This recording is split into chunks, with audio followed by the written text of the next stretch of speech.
dis. Hein. Alors voilà, de nouveau, près de la place Cassagne, sur les rives de la place Cassagne, cris des enfants gitans faisant foi. Non, c'est pas forcément des gitans, mais c'est pour mettre l'ambiance, je mens. Les enfants, enfin moi je déteste ça, je suis pédophobe. Donc, avec un nouvel arrivant qui est du collectif contre la construction d'un bâtiment de 6 étages à la place de l'école Jeanne Hachette, qui fut une école, un potager et le lieu où s'étaient réfugiés des sans-papiers pour faire la bio rapide. Alors bonjour, présente-toi. Oui, bonjour, moi c'est Arnaud Martin du collectif des Carmes. Donc, voilà, donc j'ai découvert l'ampleur d'un projet qui ne respectait pas force. Plus fort. Donc j'ai découvert l'ampleur d'un projet qui se faisait a priori en cachette, parce que j'ai découvert ça par hasard sur internet, à l'insu de tout le monde. J'ai essayé de contacter des personnes qui m'ont souvent fermé la porte, qui m'ont répondu des lettres qui étaient pas forcément très justes et très vraies, qui m'ont même menti un petit peu. Ouais. Et, si c'est qu'un petit peu, t'as eu de la chance. Et donc moi je pensais qu'on était dans un monde très ouvert, où en tant que citoyen, j'avais le droit au respect de la part de mes élus, de la part des représentants de la loi, et j'ai une certaine surprise par rapport à ça. Il y a des choses qui se font en cachette. C'est étonnant. C'est une découverte pour moi. Alors, quel est l'enjeu de cette construction? Alors, ce qu'on veut nous vendre pour vous faire fermer vos gueules, parce que c'est ça, c'est que c'est du logement social, c'est pour les pauvres, donc si t'es pas d'accord, c'est que t'es un type de droite. Mais qu'est-ce qu'il y a en vérité en dessous? Alors, l'enjeu, déjà, c'est un placement financier. C'est la première chose qu'il faut savoir, sur un terrain qui a été bien négocié, acheté à un prix très convenable. C'est effectivement pour avoir un maximum de rentabilité. C'est une entreprise dont je pense la plupart des actionnaires sont à Paris, donc ils pensent comme à Paris. Je ne sais pas si un jour la plupart des gens verront ce projet, par contre sur leur compte en banque sans doute. Ensuite, l'autre enjeu, c'est effectivement de loger des personnes, mais apparemment les personnes de logements sociaux n'ont pas forcément le droit à avoir un jardin, à avoir des espaces verts, à avoir une grande terrasse. On essaie de les entasser, de chercher la rentabilité. C'est un petit peu dommage, parce que ce sont des erreurs qui ont déjà été faites. Hein. On connaît bien tous les grands édifices qui ont été faits après-guerre, dans l'urgence. On sait très bien ce que ça a donné. On a encore un exemple avec la place Cassagne, avec un logement social qui a été fait au-dessus du commissariat. Et on voit dans le temps ce que ça donne. Alors bien entendu, le maire a parlé de faire un projet qui allait redynamiser le quartier. C'est une vision très... Oui, ils disent toujours ça. Quand ils ont démonté les baraques de la place Cassagne, ils ont dit c'est pour une perspective et avoir redynamisé le quartier. Oui, voilà. Alors ça a fait l'inverse, évidemment. Un très bon terme. Voilà, c'est effectivement, médiatiquement, c'est pas mal. Il avait dit également qu'il était ouvert à toute concertation dans les journaux, bien entendu. Hein. Oui, bien sûr. Voilà. Si vous êtes journaliste à l'indépendant, vous pouvez toujours l'interroger. Oui. Dommage, pas le cas. Voilà, mais il a dit qu'il était ouvert à toute concertation avec les riverains et les habitants de la place Cassagne. Malheureusement, j'ai pas eu droit à ces concertations. Tant pis pour moi.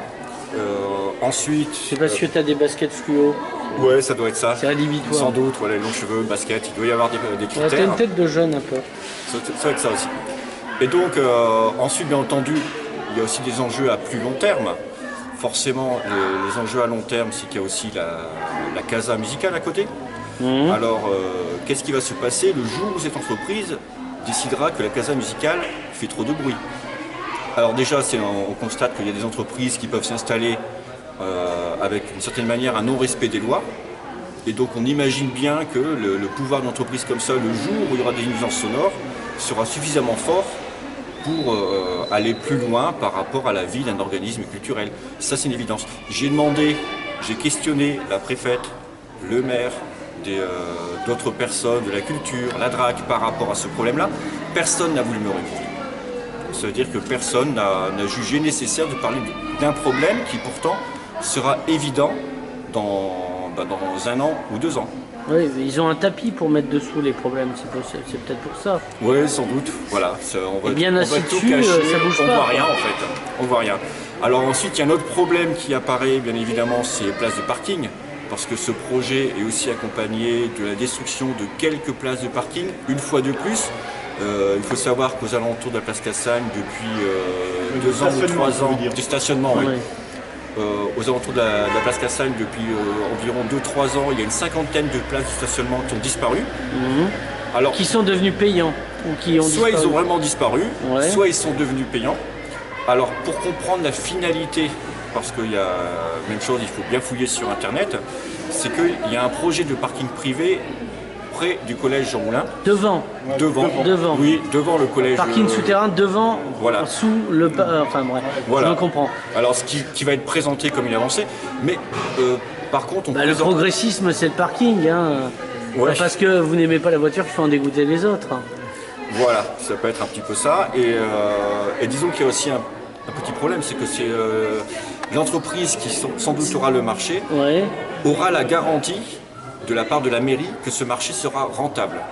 Autrement dit, la mairie se retrouve un petit peu bloquée avec ce genre d'accord, à savoir qu'elle est obligée de créer un besoin, de détruire des places de parking pour que on puisse créer un parking payant par la suite. Voilà. Et donc ce projet de HLM qui est déjà prévu avec des destructions de places de parking, avec un nombre de parkings souterrains qui sera insuffisant, puisque une voiture par famille, c'est pas forcément le quota dans une famille. Oui, les pauvres ont parfois enfants. plusieurs voitures, Je crois qu'ils malheureusement. n'ont pas besoin de voiture en fait. Voilà. Il faudrait un malthusianisme de la voiture, je pense. Voilà, et donc si je dois faire un résumé, c'est qu'on voit qu'il y a beaucoup de problèmes qui sont soulevés, on voit que ce projet, c'est absolument pas une avancée. Plus personnellement, moi j'estime que c'est un peu une atteinte à la démocratie, de ne pas vouloir parler au peuple, de ne pas vouloir lui expliquer ce qui se passe, de ne pas vouloir stopper un projet où il y a beaucoup de problèmes, que ce soit par rapport aux monuments historiques, au niveau du voisinage. Moi je prends ça personnellement qu'une atteinte à la démocratie, ça me désole profondément. Voilà. Alors, les riverains de la place Cassagne, ils en pensent quoi? Bon, pareil. D'accord. Complètement pareil. C'est-à-dire que effectivement, le projet n'est pas du tout en adéquation avec le quartier. C'est-à-dire que quand on va, quand on rentre dans la rue Vieille-Dent et qu'on a cette magnifique vue sur les Carmes et qu'à la place de cette magnifique vue, c'est exactement ce qui s'est passé. Alors c'est marrant parce que tout à l'heure tu parlais des baraques sur la place Cassagne qu'il a fallu dégager pour avoir justement une perspective. Une perspective. Là pour le coup la perspective on va pas l'avoir du tout. C'est-à-dire qu'on n'a absolument plus la vue sur les Carmes. Et on a cette espèce d'immeuble qui est très laid parce qu'il n'est pas du tout dans le... Il n'est pas style ancien, quoi. Il n'est pas style ancien, il n'est pas du tout dans le style des Carmes, des bâtiments qu'il y a en face, du collège Jean Moulin. Voilà, donc moi j'estime que cet immeuble, il n'a rien à faire là. Alors, c'est pas tant que ça soit des HLM, un immeuble pour pauvres. Oui, voilà. Parce que je pense moi c'est un argument, mais moi j'aime que les riches. Hein. Ouais, parce que je pense qu'on aurait pu faire effectivement une mixité dans la population. Voilà. Je pense que des gens pauvres dans le quartier, il y en a suffisamment. Ah oui, c'est vrai, ça, je veux dire. Voilà, c'est peut-être pas la peine. Le quota est atteint. Voilà, le quota est atteint, c'est peut-être pas la peine d'en rajouter. Là, c'est une concentration en plus. Oui, c'est une concentration. En sociologie, on explique que la concentration génère des problèmes. Voilà, parce que c'est une concentration. Et ce que dit Arnaud, c'est tout à fait juste. C'est-à-dire que moi, je me souviens à l'inauguration de l'immeuble où il y a le commissariat, tout le monde s'extasiait en disant que c'était super joli. Voilà, maintenant, qu'est-ce qu'il en reste de ça? C'est que des problèmes, voilà, enfin beaucoup de problèmes. Donc là, moi je pense que cet endroit, il va se rejouer la même chose. Le sieur Ferraud, il a quelque chose à dire? Bon, pour reprendre un peu l'historique, tu as brossé un petit peu l'historique. Alors pour compléter cette parcelle, cette parcelle a été vendue sous l'ancienne municipalité à un privé. Donc aujourd'hui cette parcelle est privée, ce privé a de liberté pour l'exploiter, a déposé un permis. En l'occurrence, cette parcelle a été vendue à un promoteur spécialisé en logement social qui fait, après s'être renseigné plutôt bien son travail, il fait du logement social plutôt de qualité. Aujourd'hui, c'est une autre municipalité qui a totale liberté pour mener des actions dans ce quartier. Moi, ce que je voudrais, c'est soulever un double paradoxe. D'une part, le paradoxe lié à la mixité sociale. Le maire affirme, et il a raison, et on le soutient pleinement dans cette démarche-là, de vouloir pour le quartier une réelle mixité. J'en veux pour preuve donc l'interview d'il y a 15 jours, ou peut-être même un peu moins, dans l'Indépendant, donc, où il parle qu'il faut stopper, et en centre-ville, il ne faut plus qu'il y ait que du logement social, il faut également faire revenir, d'après ses mots, du logement bourgeois. Donc on souscrit pleinement là-dessus. Je ne pense pas aussi que ce soit si simple, bourgeois, logement social. Je pense qu'entre les deux, il y a d'autres personnes qui ont leur place et qui ont leur capacité à vivre en centre-ville. Donc il y a ce paradoxe-là, où d'une part, un discours dans lequel auquel on adhère pleinement, en tant qu'habitant du centre ancien, comme j'ai pu le dire tout à l'heure, on aime le centre ancien, on aime cette mixité, on aime se retrouver. Et là, donc alors qu'on affirme de la mixité sociale, on sort un pavé de 80 logements sociaux dans un endroit où déjà il y a quelques difficultés, où on a des personnes qui ont des revenus assez modestes, où c'est un phénomène bien connu à Perpignan, où la bourgeoisie a quitté le centre-ville pour aller dans les villes, les petits villages alentours.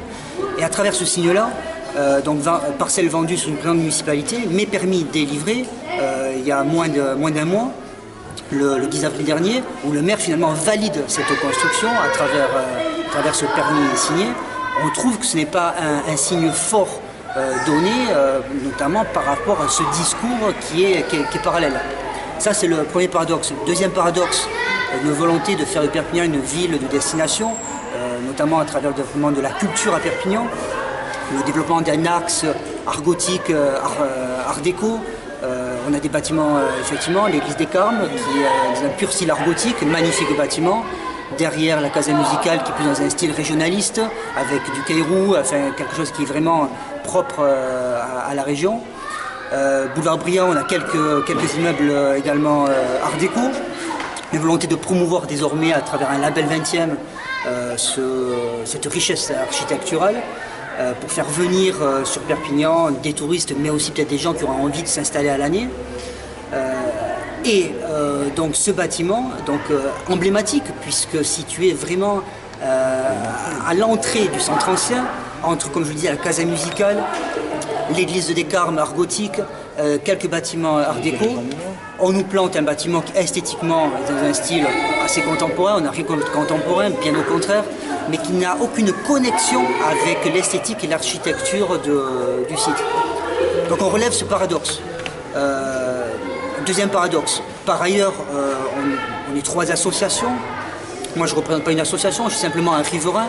Et je me suis rapproché d'une association proche de Alors, la les Réal. 3, c'est lesquels? C'est l'association Saint-Mathieu également. D'accord. Donc, je me suis rapproché de sa présidente, Daniela Agéry, qui par ailleurs aussi appartient à l'atelier d'urbanisme, qui s'intéresse à ces notions-là. On a écrit donc collectivement, donc 3 associations, puis moi en tant que riverain, un courrier demandant ce qu'on s'exprime, ce qu'on dise, en fait, finalement, ce qu'on est en train de, là, devant la caméra, d'indiquer, qu'on indique au pouvoir public, qu'on puisse avoir un rendez-vous avec le maire, pourquoi pas avec l'architecte des bâtiments de France, avec d'autres autorités, afin de trouver pour cet immeuble un compromis, afin que cet immeuble soit une véritable construction en lien avec le quartier, construit avec ses habitants, et non pas quelque chose, finalement, de pondu à Paris ou à Marseille, transposé ici sans aucun lien avec le territoire et surtout sans aucune logique de développement territorial à long terme. On a l'impression que cet immeuble est emblématique d'un manque de vision, d'un manque de programmation, d'un manque de développement territorial à long terme. Et c'est ce qu'on regrette profondément. Donc ce courrier envoyé, une demande de rendez-vous, il y a maintenant 1 mois et demi, une absence totale de réponse. On trouve ça un peu dommage, je pense qu'on est des gens quand même raisonnables, s'inscrivant dans une démarche constructive. C'est pas des bolcheviques, le couteau entre les dents, tout Je ça. ne crois pas, Sauf le type au lacet fluo. je ne crois pas. Donc l'idée c'est de s'inscrire de manière complètement apolitique dans quelque chose de constructif, parce que tout simplement on aime le centre ancien. Je sais que certains élus de la majorité ne sont pas forcément aussi pour ce projet. Oui, mais on leur donne aucune possibilité d'agir. On dira pas la maire de quartier. Ça, j'en sais rien, mais enfin... Moi, j'en sais un peu. Voilà, bon. Et on trouve un peu dommage que finalement, qu'il n'y ait pas débat et que autour d'un projet de ce type, Non, mais le débat, autour d'un symbole, finalement, on puisse redynamiser tout un secteur. Je prendrai un dernier exemple, c'est Ouais. la place de l'Esplanade, qui a un potentiel commercial, à mon avis, extraordinaire. Là, si vous parlez commerce, ça va les intéresser. Une des plus belles places quand même de Perpignan, ombragée l'été. Bernard Cabane qui l'a redessiné, qui voilà. devait refaire la place Cassagne, Oui, je crois et Pujol a fait en sorte que non, on passe au passage. Oui, avec tout un travail de questionnement Voilà. des habitants du quartier. Donc cette place qui aujourd'hui manque peut-être un peu de commerce de qualité autour. Hein. Et pourtant, il y a du banc public. Et pourtant- Oui, ne le dites pas malheureux. Para pourrait l'entendre. Mais je ne suis pas sûr que 80 familles installées comme ça d'un bloc à proximité de cette place fassent en sorte que cette place, d'un point de vue commercial, se développe. Je ne le pense pas. Non, ils Et iront ça, au supermarché comme tout le monde. Ils iront au supermarché comme tout le monde, ce qui est bien dommage parce que je sais que nous on consomme en centre-ville et on aime ça. Dernier symbole, je prendrais, pour moi, j'étais un petit peu, cette salle de boxe qui était à côté de l'école Jean Hachette. Magnifique, pareil. Petite salle de boxe où des quelques jeunes du quartier, jeunes ou moins jeunes, venaient s'entraîner. Cette salle de boxe, pour des raisons diverses et variées, a été délocalisée au Moulin à Vent. Non, regroupée- Moulin à Vent, non. Apparemment, moi j'ai appris que ça. Non, elle est juste derrière l'école. Ouais. D'accord. Néanmoins, la multiplication de ce type de salles avec des activités en lien avec le quartier est un réel facteur d'intégration sociale. Et je trouve dommage également que ça ne soit pas pris en compte. Dans le futur projet, en rez-de-chaussée, a priori, d'après ce qu'on en sait, puisqu'on a pu avoir accès qu'au permis qui est affiché en mairie et non pas sur le site. Pourquoi? On n'en sait rien. Au rez-de-chaussée, on a également du logement social.